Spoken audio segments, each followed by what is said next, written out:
Welcome to Breaking Ice. My name's Josh Ferguson. I'm your host, and I'm here today with Charles McNeely, the chair of the Sahtu Secretariat and a lifetime resident of Fort Good Hope.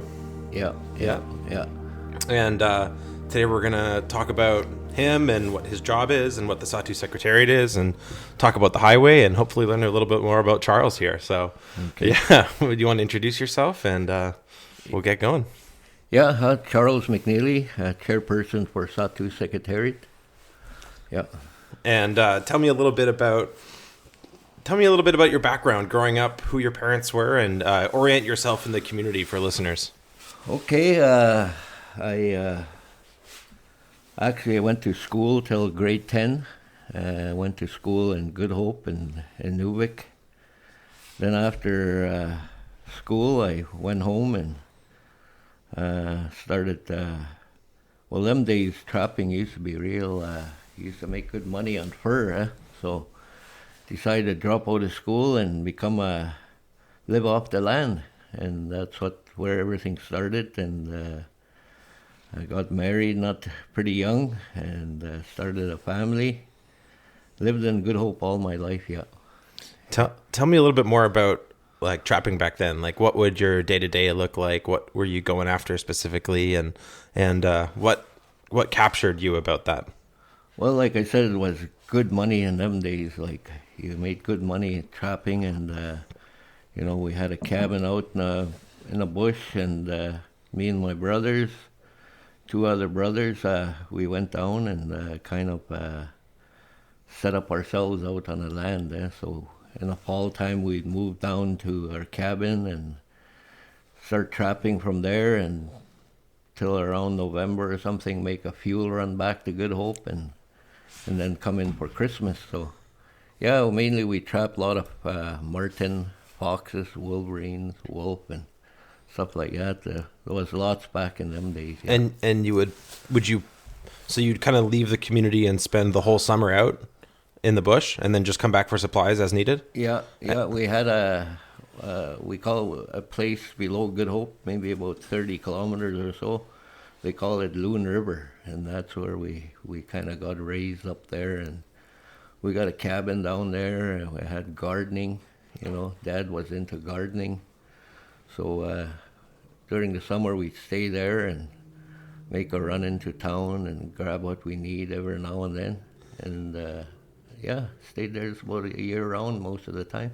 So how many of you would be out there at one time, like out at the camp? Well, me, my mom, my dad, and my sister, two other brothers, and my older brother's family, his wife, and a couple of his children.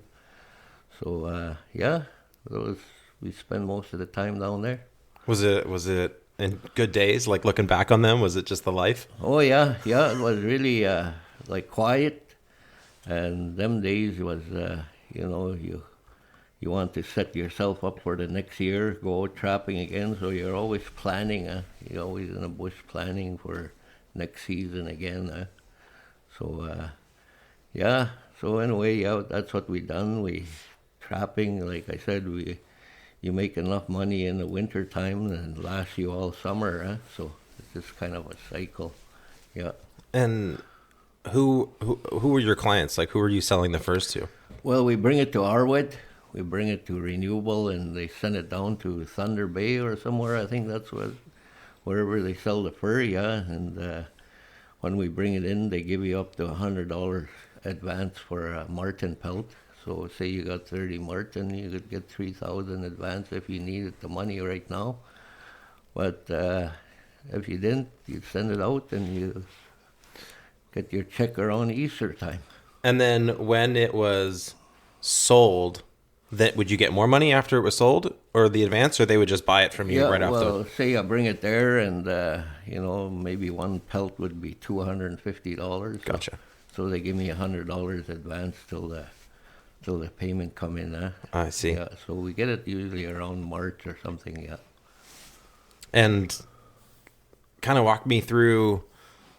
Maybe tell me a story about just one of your days out there, or walk me through what that was like on a day-to-day basis, like what the energy was like, what the mindset of everyone was like, and what it was, time on the land like that.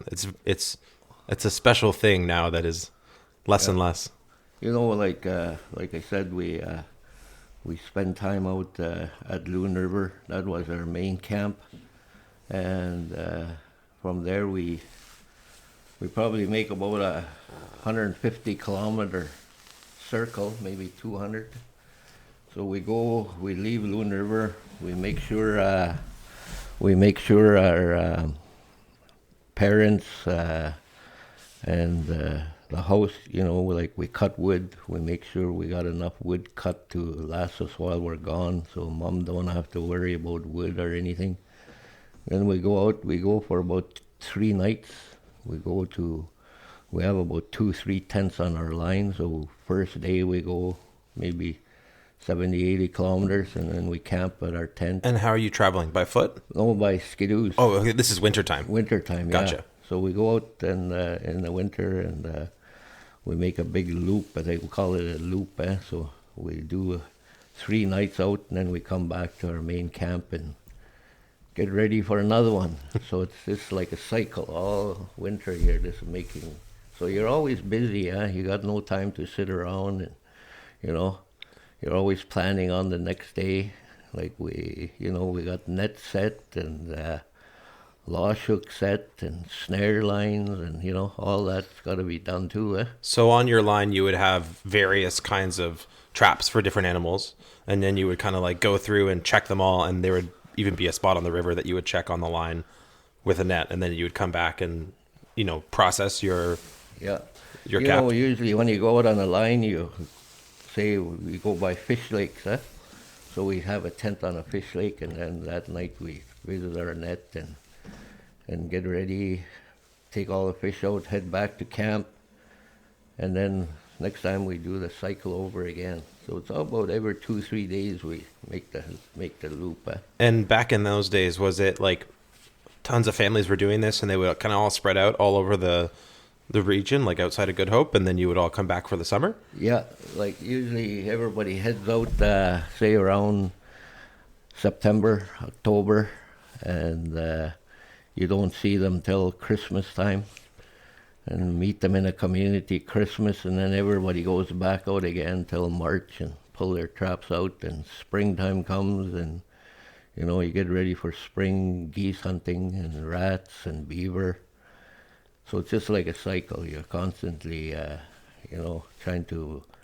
Back then the fur prices were good. Now you don't see that anymore. So you can make a good living out on a line, trap line, back in the 80s, 70s, 80s. Can't do that no more. Yeah, it's kind of a sad reality that it's hard to live like that, and there's still folks who do it right, but it's just a lot harder. Yeah. And so how long did you do that for, and then what was your next step? Like, where did that take you? Well, I think I'd done that till I was about 25 years old. So like I said, I got married at 22, and after the fur industry started dying down, well, you had to look for other income. So what we done was we done a lot of rig work back then, exploration work, oil and gas, and got class 1, and end up working for Sahtu contractors back in them days, and made a living off heavy equipment after that, and never did go back to trapping anymore, because there was just no more money to be made, so couldn't make a living on trapping alone. Yeah. And so was it like a combination of some kinds? Like, maybe there was more work in the summer for equipment, or not quite actually? Yeah. Like I said, it was a lot of work back then in the winter months, during the winter, oil and gas, exploration, seismic start coming. So we done a lot of that, and then in the summer we do forestry. Back in the 80s was they had all these camps set out in the bush, Kelly Lake, Yelta Lake, Stewart Lake. They had little forestry camps set up all over. So you go out, stay 2 weeks at this camp, and then get time off, and then go back again. So like I said, it was just like a cycle. Huh? Similar cycle, but Yeah, a little yeah, different. yeah. And how connected were the communities back then? Like over the maybe past 40, 50 years, have you seen the communities in the Sahtu get closer together and people kind of visit more, or how has that changed? Well, back in the day, like, when we used to, like I said, go out on a trap line and you run into other families out on the land and, you stop there, say hello, and they'll feed you and get warmed up, dry your clothes if you have to, and then you go again. But now, majority of the people stay in the communities.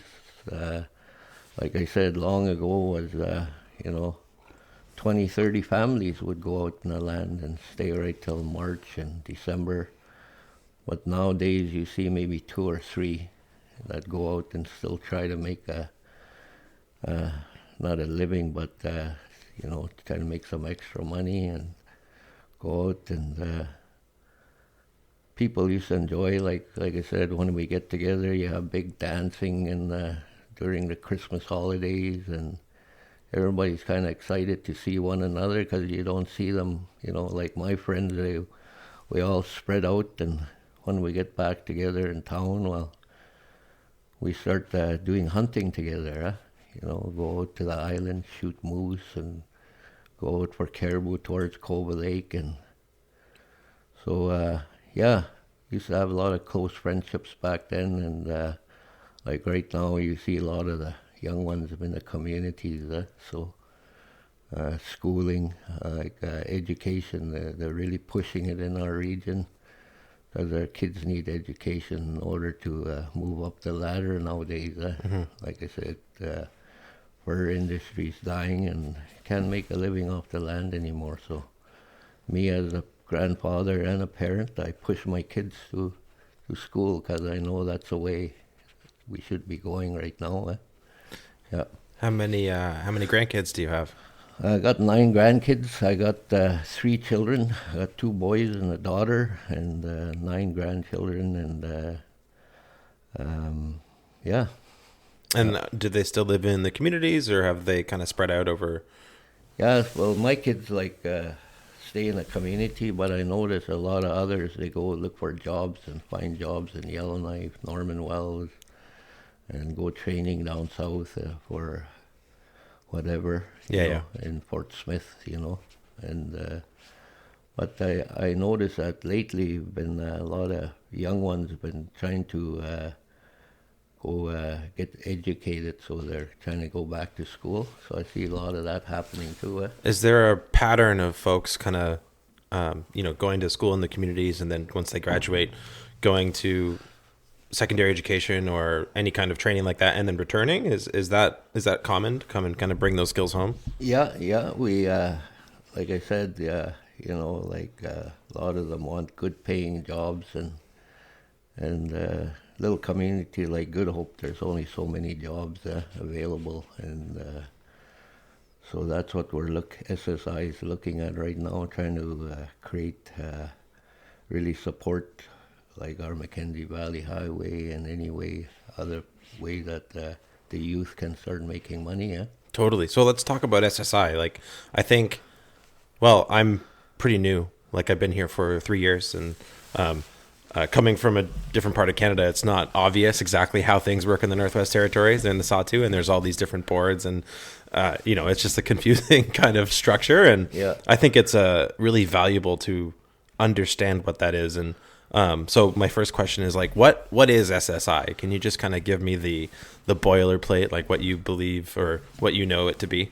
Well, SSI is like when we settle our land claim, we SSI is kind of like a body that, and we got 7 land corps in each community, Métis and Dene, and so that's what forms SSI, is these 7 board members and kind of like a governing body. I mean, the government looks at it now as a governing body, and any money that flows through comes through SSI, and then we distribute it out to the land corps. So there's land corporations in all the communities. Some communities have multiple land corporations. And then each land corporation has a board member that sits on SSI? Yeah, usually the president of each land corp sits on SSI, or I see. they can appoint a member. Okay. And then that's like a communal body so that you can all kind of make decisions together and Yeah. hopefully work in a direction that's positive for everybody. Yeah, yeah. Nice. Yeah. And what have been, aside from the highway, what kind of stuff are you guys looking at? What have been multiple projects that you guys are paying attention to right now? Well, we're concentrating on the highway, and here in Norman Wells are, bringing it back to 1921. They take the picture there, and so we got a lot of remediation work, reclamation work in Norman Wells, and so those are the projects we're concentrating on, because it's good for our youth. The one in Norman Wells with Imperial Oil is something like a 20, 30-year plan. So that's going to be, if somebody young people want to get involved in water sampling, whatever, now is the time to get educated, because maybe about another 5 years or so, they're even starting now to clean up certain areas, and, the big project's already still coming down the pipe, so that's what we're really concentrating on too, and Bear Lake too. They got a cleanup happening there. And then we got all these sumps in our region from when the oil rigs were around and doing exploration. So we got a lot of sumps to clean up too. What are sumps? The mud from the drill rigs. Oh, yeah, okay. They poured it into a sump, and then they just bury it up, and so now they got to go back there and dig that up and haul it out of there. So for context, for listeners who might not know exactly what you're talking about, the reclamation projects are kind of the tail end of resource extraction. Yeah. Right? Yeah, So yeah. it's like kind of cleaning up and bringing the land back to a more natural state and kind of bringing things, making things better than just kind of leaving a mess there. Yeah, like I said earlier, like 1921, when they come down, they take all these pictures, and now they want to bring it back to the way it was back then when they first started out. So that's what the plan is, anyway. Yeah, so for listeners who are interested, here in Norman Wells, Imperial Oil has been operating for about 100 years, and it seems like they're coming to the tail end of their operation, and then this is going to be a really big reclamation project, because this is the biggest extraction site not in the territory, but in the Sahtu, Yeah, right? yeah, And then there's other like mines on Great Bear Lake and things like that are reclamation sites. yeah. So that's happening right now. I don't know how many year plan they got on that one, but like Delaney is right in the front line on it, because it's most affected community. So they're making their own decisions over there, working with the company. Yeah.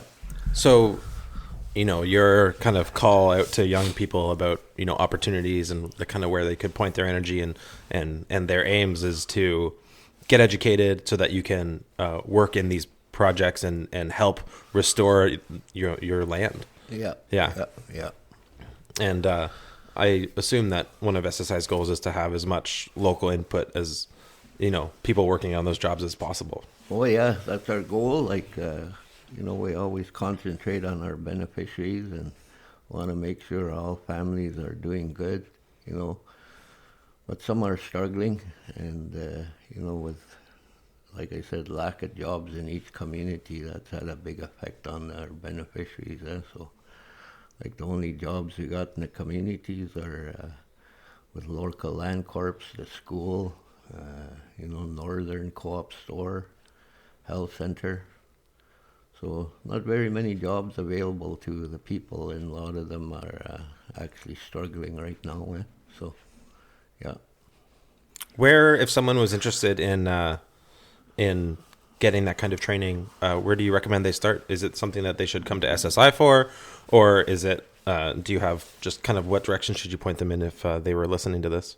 Well, you go to your local land corp building in each community, they're willing to assist you in any way they can, and they support you going to school. They give you money, and if they see you really want to get into something and you're educated, you graduated, and I think they're willing to assist you in any way they can. Yeah. Tell me if you think this, you agree with this, or if you've noticed this in your experience. But for people who are very interested in putting the work in and kind of like making those steps, there's no end of people who are willing to help you get to where you're trying to go. Yeah. Yeah. Like I said, like when I first started out with SSI, we only had like 3-4 employees, but now we're slowly building. We got an office in Yellowknife now. We got an office here in Norman Wells, a Sahtu Research Center. So, things are moving forward, and, that's just all for beneficial to our beneficiaries. They come to Norman Wells and they can stop there and talk to anyone, We got an office there, and willing to assist them in any way they can. If they want to promote their education, well, we can point them in the right direction too. Yeah. That's awesome. That's so good for there to be a resource like that for young people who are interested and motivated. And there's, in my experience, it's been, my experience in the Sahtu has been a place of people wanting to help out and wanting to contribute. And the trickiest part is getting people who are committed, right? Yeah. Like I said, you got a lot of bright people out there, bright young individuals that's willing to work their way, and that's what we're looking for. And, somebody who's got drive behind them, and those are the ones we're willing to help, or all of them actually, But like I said, some of them got more enthusiasm than others, and want to go somewhere. Yeah. So tell me about you getting your start in SSI. Did you work at a land corp first, and then kind of got an introduction there, and now you're the chairperson? So did you start out as the chairperson? What has been your progression? I started out as under the Fort Good Hope Métis. I was a board rep. My uncle Winston was. Late Uncle Winston was president there. He was president for quite a few years, and he asked me to sit on the board, and I said, okay. That was 2006. I started, Ethel and we pretty started around the same year, and so I worked as a board member, then as a vice chair under Ethel, Blonde, and Andrew. I worked with her for maybe 4 years, and she stepped down, and then that's when I stepped it in her position to fill it till we got it filled, and that's where things started. I got elected as chair, and so enjoying it, yeah. So is the election process to become chair of the SSI, is that the land corps voting? Yeah, each, like I said, we got 7 land corps, and 5 votes for each land corp. So when your election comes, you got 35 votes. Yeah. Gotcha. Yeah. Nice. And you enjoying the work and kind of the impact you can have, and tell me about your job and what you believe it entails. Well, like when I first started out, job creation, supporting our local contractors. And so when you start supporting your contractors, well, they need employees. So, if they get contracts and some of your beneficiaries go to work and, maybe they want to get into heavy equipment, you never know. And so we're always supporting beneficiaries and our businesses in our region, business development, job training, employment. Those are what we're looking for, get our people trained and, for the long term. Like I said, trapping industry is dying, and, you need money to go out on a land now. If you got no money, you can't get out there. And gas prices going up, food prices going up, so, costs a lot of money to go out and enjoy yourselves out on the land now. So we need to train our people, get them trained and make money and build cabins out in the bush and whatever they want to do. That's what SSI is all about, is working for your beneficiaries. Yeah. And, what was my question? I was thinking about kind of how the land has changed and how the impacts of climate have, in your lifetime. Can you kind of give me a sense of how you've seen things change and how you feel like that's affecting the Sahtu, or maybe presenting challenges? Well, like I noticed in the last few years, the water level has been really low. Sandbars where you never expected to see a sandbar, and lakes are drying out.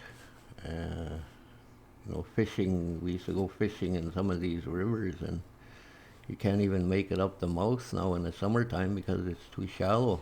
And that has a big effect on us. Like you got washouts on some places in the river, landslides into the Mackenzie. They let the fires, forest fires, they just let it burn now. If it's not affecting any community or any cabins in the bush, they just leave it. And it has a lot of effect on our wildlife, and on the habitat too.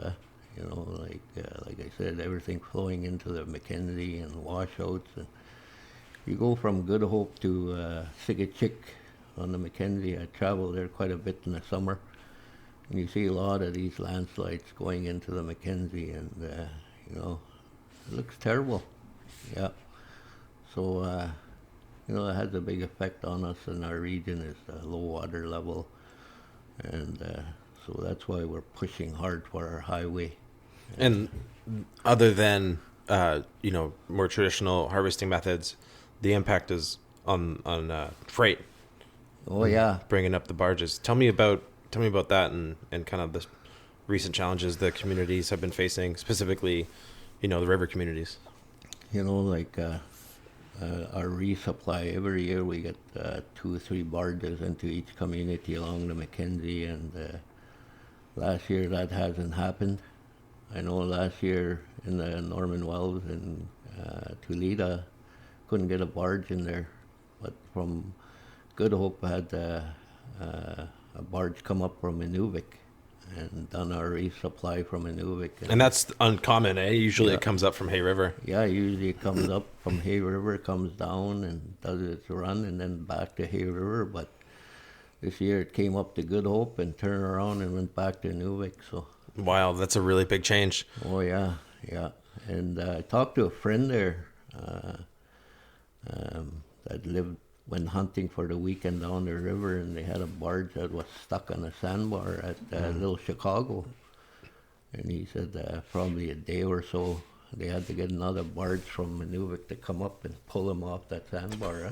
Yeah, so that's a big job. That's not an easy problem to fix. Oh yeah. Mm-hmm. And naturally, supplies not showing up means that it's all got to come in on the air.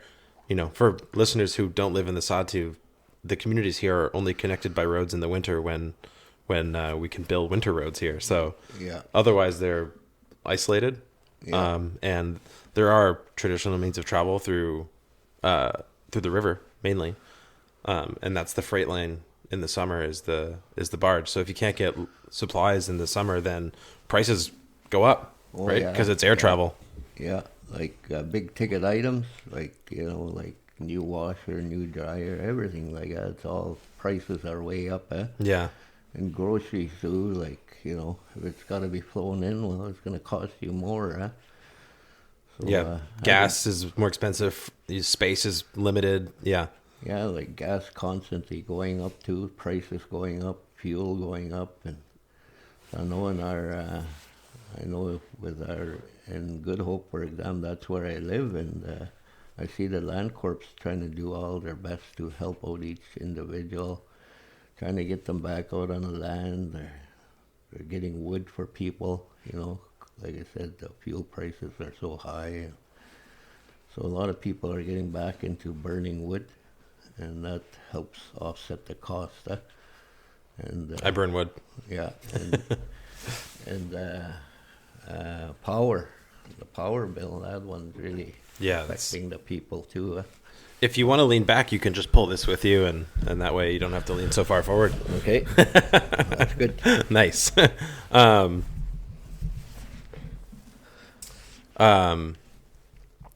And then in the winter, then there's the winter road. So that's when the freight comes up in the winter. How did the winter road go this year? Oh, this year was really good. The road was good all the way. Like I made about couple trips to Yellowknife. Me and my wife and my grandchildren, we went down and picked up some groceries. And like some of them went further, Yellowknife, Edmonton, all over. And they come back with their trucks all full too. And the conditions were just good. Like the road wasn't too rough, and it kind of lasted long enough, and everything. Yeah, they watered down the road this year, like certain sections. So from Toledo to Wrigley, the road was really good. I know that one day I drove through there, I seen 4 water trucks on the road. So that really helps out our road. It's pour water on the road and fill in the potholes, and so makes it more smoother. Yeah. So was there like a concerted effort to put more work into the winter road this year so that it was able to accommodate the amount of freight that we needed to bring up? Yeah, we had a meeting with the Minister of Infrastructure, and we talked to her. Like someone was saying something like 200 loads were coming up, and if you just leave the road like that, it gets dangerous in the end, ruts. And so we told them that to keep that road maintained, because a lot of the public wanted to go out and use it too, not only for freight. So yeah, they worked on it, and they've done a really good job this year. Yeah. Does that make you optimistic for the winter road in the future in terms of our ability to kind of maintain that as an option? Yeah, and like I said, an all-season road would be better. Yeah. More beneficial. Not only get out in the summer, but all year round. Summertime is a nice time to enjoy. Kids are out of school. Maybe you want to drive them down, go to Edmonton. That's a great point. Like winter road trips impacts education. Oh yeah, like I said, just before the road closed, they had spring break. When spring break came, everybody took off after spring break down south there. So.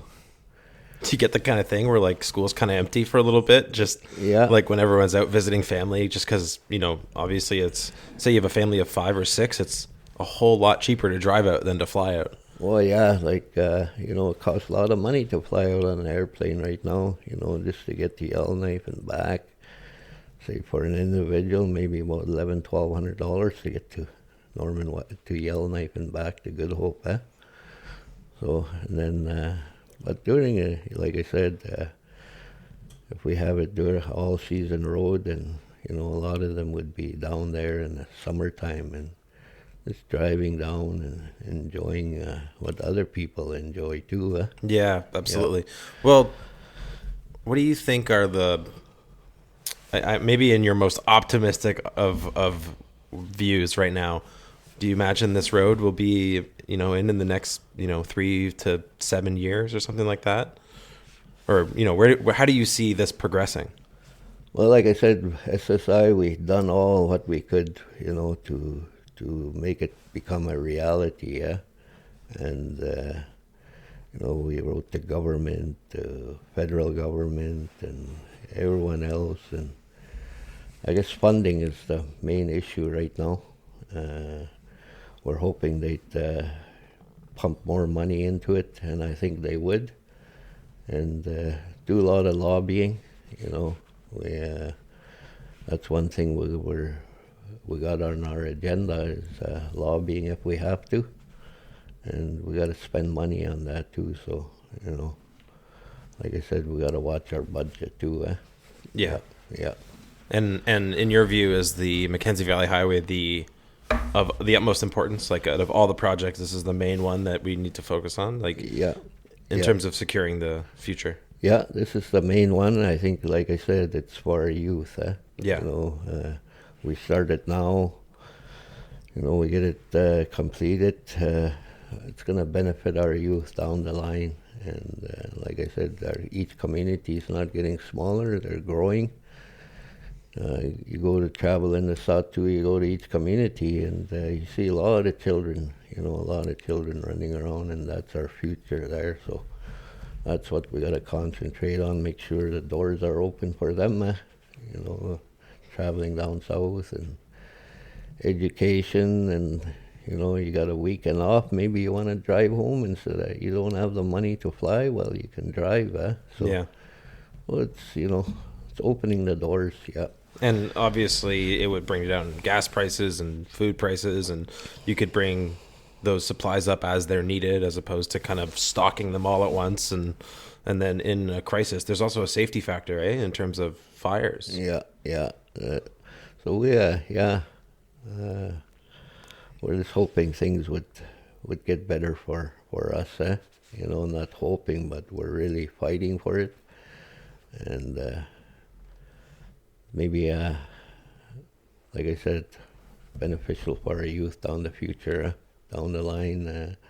Like after we get our all-season road, you're going to need heavy equipment operators working on the road, maintaining it, and truck driving, hauling freight in, and the corporations are talking about hauling their own freight into their communities, and jobs will be available. Yeah, well, not to mention the building of the road, right? Like that could be a massive economic boost in terms of just people getting involved in that, and that would provide training and opportunity and experience, and that could make a big difference in people's lives. Well, it's like you see Hudson contracting when they done the road to Canyon Creek and then on to Prohibition. That created a lot of work for Sahtu beneficiaries. You've seen a lot of them working there and rotation basis. And so Hudson done good. He's done good for the people, hiring them and trying to get as many as he can working and getting them trained. So after we get the highway starting, we're going to get more of that too. So we're trying to get our workforce built.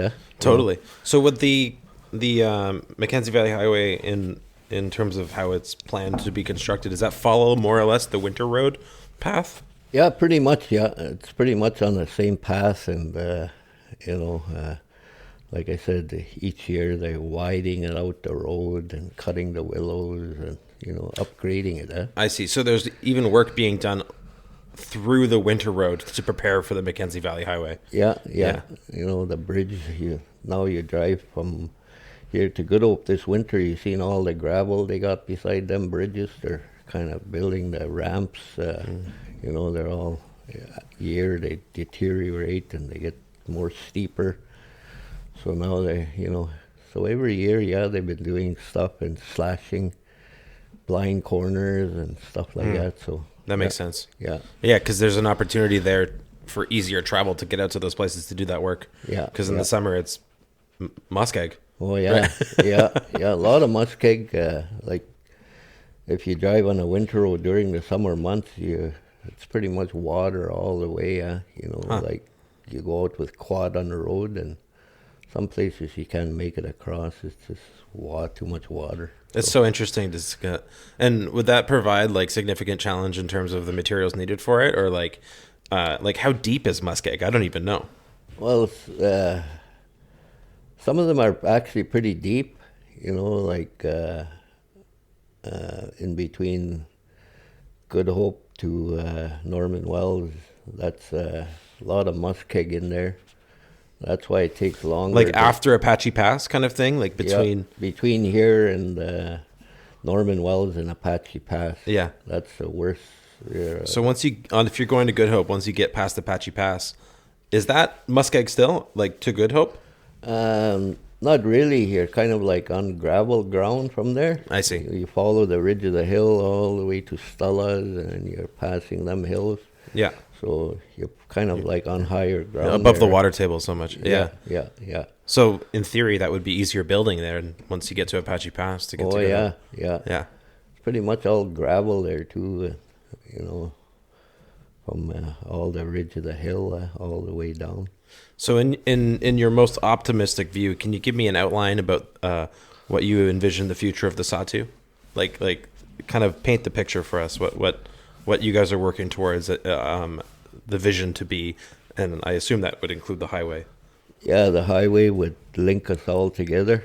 Eventually that's what we want to do, is link all the communities up in the Sahtu, and, easier access to each community. You probably have more mingling with people traveling back and forth, and, more things happening for our youth. Like I know our youth really into hand games these days now. They really enjoy that. It's such a celebration every time. Yeah, and when you go to hand games, it's just like you go meet your old friends and make new friends, and I see a lot of that. A lot of youth starting to get into hand games, and those are the stuff you want to start promoting. And say you want to have a tournament in Norman Wells, for example, everybody's got to fly here from Cova Lake, a team, Good Hope, Delaney, Tulita. So this costs a lot of money just to get here for hand games. Yeah. And so that's why that road would be beneficial to us, not only for that, but for a lot of other things too. Well, the obvious reasons are, of course, economic reasons, right? But there's this kind of like hidden cultural boost that would happen from the accessibility that the communities would have with each other. Yeah. Do you think that there would be a little bit of a resurgence of kind of spending time on the land? Like there would be more accessibility in the summer in terms of the locations between the communities. Do you think people would spend more time out on the land with the road? Oh, yeah. They'll spend a lot of, all my travels on the all-season road, and then you see cabins ever so often on the road, and, a lot of people enjoy that. Like I said, it's just a cost to get out. Yeah. And, not only by, like during the summer, the only way you can get out is by boat. Mm-hmm. And this way we have all-season road. You'll have people going out all year round. And, of course, in the summer, if the only way to get out by boat, not everyone has a boat, not everyone knows how to drive a boat, and not even the barrier is more than that, because you need to know the river. You need to know where the banks are. You need to know how to read the water. And there's a massive current on the Mackenzie River. It is a fast river. Mm-hmm. So there's a risk there in terms of learning that kind of stuff. And especially for you guys right next to the ramparts, like that's no joke. Yeah, and then they got to, each region are trying to, with setting up their wellness camps. That's what we're trying to do in each community. Mm-hmm. Is set up these wellness camps and bring our people out on the land that are struggling with drugs and alcohol, and get them out there. And that's the most healthiest place to be if you're trying to sober up or get away from the just want to be alone for a while. And I think all the communities are really working on that now. It's our wellness camps, and you see that happening in Good Hope. Culture camps happening, bringing youth out there, training them how to skin, do moose hide tanning and duck plucking and dry geese making, and Yeah, the biggest barrier to engaging in the culture is exposure to the culture. Yeah, right. Yeah. And if there's definitely something to be said for living in town and being all together in that way, but there's so much of Dene and Métis culture that is spent out on the land, right? So you need to be able to get out there to practice that kind of stuff. And have you noticed that, like, an uptick in engagement with youth and people being motivated to learn more? Yeah, I see. During the summer, I see a lot of. We got what they call them, the guardianship.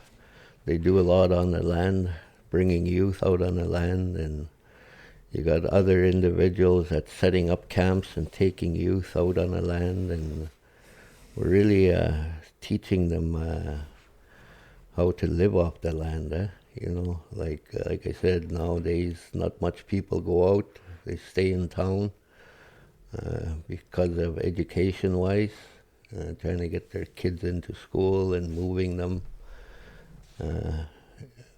So in a way, the Land Corps and the guardianship, they're trying their best to bring people out on the land and start, 2 weeks at a time. I see a lot of that. Last year they had a lot of that, 2 weeks. Come back to town and take another group out for 2 weeks. So it's working. That's great. Yeah. And have you guys noticed a significant impact on like time on the land has on addictions? Oh yeah, myself, I struggle with alcohol back in. I've been sober for about 20 years now, and I work with late Charlie Barnaby. Just him and I went out to his bush camp, and I stayed with him from after Christmas right till June, and I helped him with daily living. Was this your transition to getting sober? Yes. Yeah, okay. So that's where I went. I went out on land for 6 months, and I stayed with him, and just being out there really, I learned a lot from him. I kept a daily log when I was out there every day. I go through it, and you could see you're never sitting around. You're always busy, so it's good, health-wise. Totally. Yeah. Tell me more about that experience. Like what motivated you, and what captured you to do that? Well, like my grandchildren, like they call when you're in abusing drugs and alcohol, and then it's like a cycle. And my parents were in the same boat too as I. Had drug problems. Drinking, and so when you go out there, you start thinking about them and your grandchildren. That's when your grandchildren are the ones that, for me anyway, that really opened my eyes and really got me into my sobriety, and helping others. Once you start feeling confident, you want to start helping somebody else to, you're a good friend there, you see him struggling and say, hey, I done this, maybe you could do that too, and help you out. And if you want me to go with you, I'll go with you, So that's the way it works. Yeah, absolutely. Once you go through the journey, it makes it more possible. And then if you don't know someone who's done that, then it really looks impossible until you can see someone has actually gone through the journey and come out on the other side. Did you find returning after your time on the land back to the community, back to, more modernized living, was it difficult? Was that a challenging time? Well, like I said, once you go out, like with me, 6 months and come back to town, it's kind of like you got something that makes you want to go back out again, keep going back out to, because you feel at peace out there, and your spirituality starts growing and everything starts growing, all the good stuff. So you're kind of really looking forward to the weekends now, because weekends you want to go out on the land now. Yeah. Do you have a particular spot that is special to you out in the land? Like, obviously the land as a whole is a special place, but where do you go back to the most? I like going down to Little Chicago, they call it. It's about 90 kilometers below Good Hope. Do a lot of moose hunting down that way, geese hunting. Every spring we've been going there. We fly down with a chopper. Chopper drops us off, say example Thursday, come pick us up on Monday. So that's where we do a lot of hunting. Not only me, but our community. We do a lot of hunting down the river too, so that's good country. So is Little Chicago a tributary to the Mackenzie? Yeah. It's just a place where all the migratory birds kind of go and hang out there for a little bit before they move further north. So kind of stopping grounds for them, and a lot of islands and a lot of game, a lot of caribou, moose, whatever you want. A lot of grizzlies I noticed lately. Yeah, That's kind of spicy. yeah. There's a lot of grizzlies. Never used to see much grizzlies long ago, but now we're starting to see more of them down there. Like last year, I seen a mother with 3 cubs. And Whoa. usually you don't see much of that. So now I think they're coming back now. So From the other side of the river, eh? Because they kind of live in the Mackenzie Mountains more. Yeah. So around Little Chicago is like a lot of mountains. What side of the river is Little Chicago on? It's on. Is it on the side of Good Hope? Yeah, on the side of Good Hope going downstream. Yeah. I see. Yeah. Nice. Yeah, and they have an old airport there. Like a strip?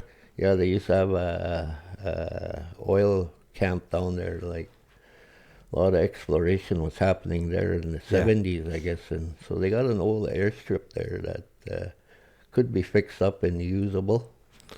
Yeah, so that's where everybody goes anyway. And do you view that as a place for like a wellness camp or something like that? Or is that more closer to town, just a little bit easier to access? Well, I talked to the Land Corps and they're brainstorming. They got a few ideas. They got a place they call Grandview. Mm-hmm. That's about 60 kilometers below Good Hope. And that has an airport there too. Okay. And it used to be owned by the Sorensons, Fred and Irene Sorensen.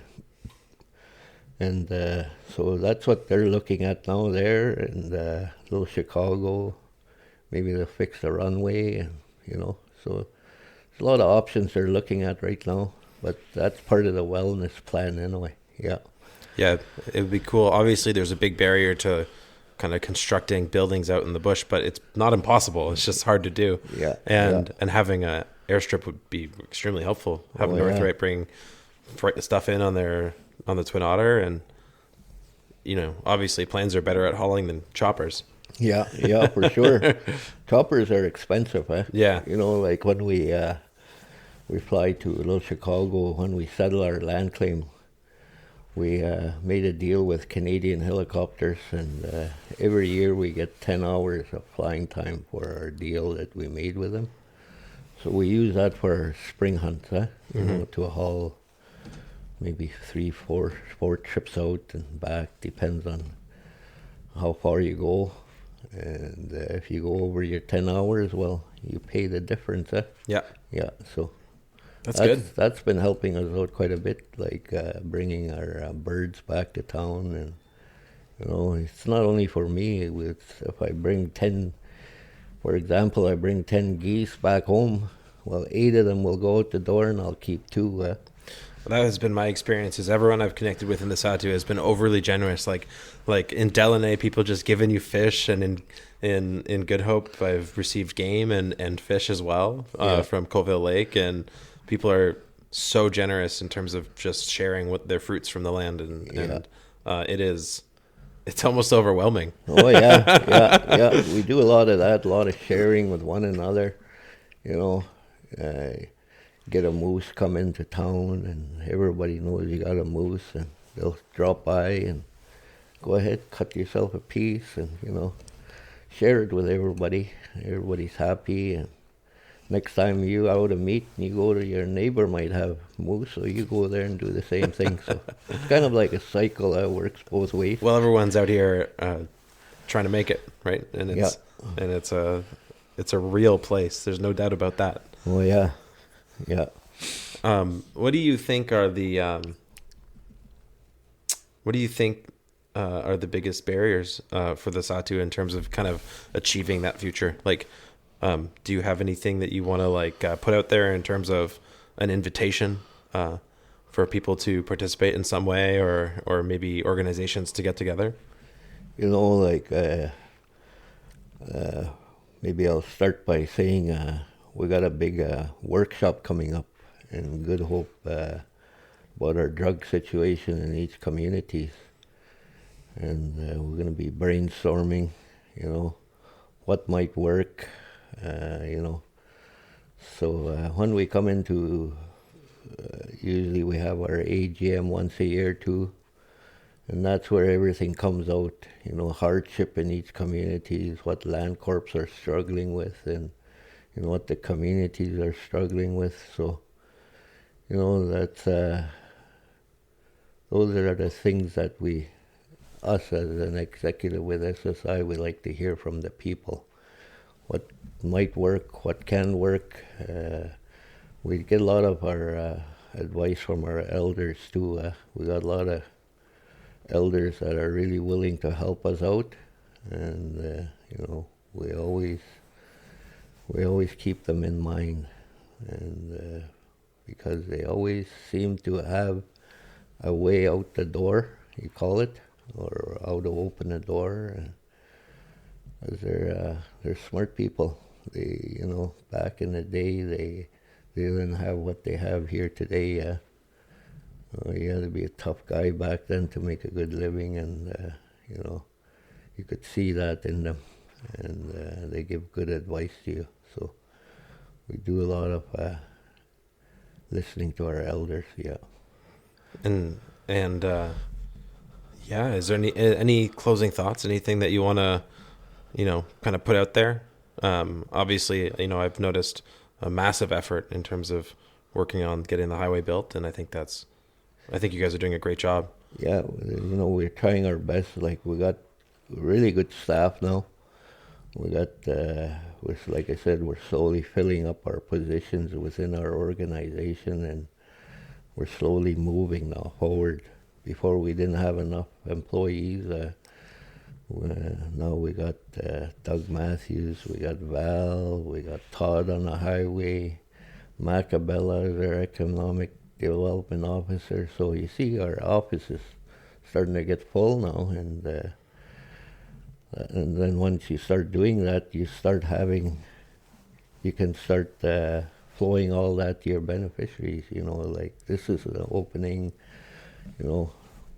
jobs, and like I said earlier, training is the most important thing in our region. Training our youth to be, whatever they want to be. We'll support you. Maybe they want to be pilots or whatever. Certainly we can really help you out in that way, and that's what we're here for. We're here to help our people. We're not here to run away from them. We're here to sit down, listen to them. If there's any way we can help, we'll help them. Yeah. Yeah, my experience living up here has been one of definitely everyone trying to work towards a better future for the communities. Yeah. And I think that's honorable and remarkable. And it was an absolute pleasure to have you on today. And, if you want to come back and talk about something else, or you have a project in mind that you want to discuss and kind of get the word out, you're always welcome back. Okay, for sure. Thank you. Yeah, thank you for coming. I really appreciate you coming on and taking the time. And hopefully we can get this out there and get some people listening to it. Oh yeah, right on. Thank you. Awesome. Good.